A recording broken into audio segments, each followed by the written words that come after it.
सभी भाई चाय कैसी है? चाय बहुत उम्दा है। मैंने बहुत अरसे के बाद ऐसी चाय पी है। मैं अभी तुमसे कह रहा था कि कराची में एक ज़माने में दो तरह के चाय वाले मौजूद होते थे, यानी जिनके कैफेटेरिया थे जी। एक मलबारी थे जो धोती ऊपर करके मखसूस अंदाज में सही है। चाय का होटल चलाते थे, लेकिन उनकी चाय में ये मज़ा होता था जो आज मैंने यहाँ बहुत अरसे के बाद दुबई में टेस्ट किया। अल्हम्दुलिल्लाह। या फिर उस ज़माने में ईरानी कैफेटेरिया होते थे जो चाय बहुत अच्छी बनाते थे।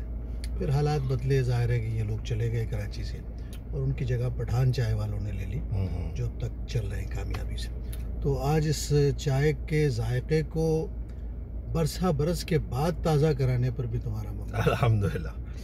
ये कौन सी जगह है जहाँ हमने चाय पी? शारजा का एरिया है ये। और आज जो है ना, मैं सभी भाई और हम दोनों निकले हुए हैं और इंजॉय कर रहे हैं। और निकले हुए तो हैं, लेकिन ये मुझ पर खाने पीने के हवाले से कई तजुर्बात करने का इरादा रखता है। पहले इसने मुझे बाजमात नमाज पढ़वाई माशाल्लाह, उसके बाद फिर एक बहुत अच्छा सैंडविच खिलाया है और अब हमने ये चाय पी है। और अभी हमने खाना है अभी खाना अभी बाकी है।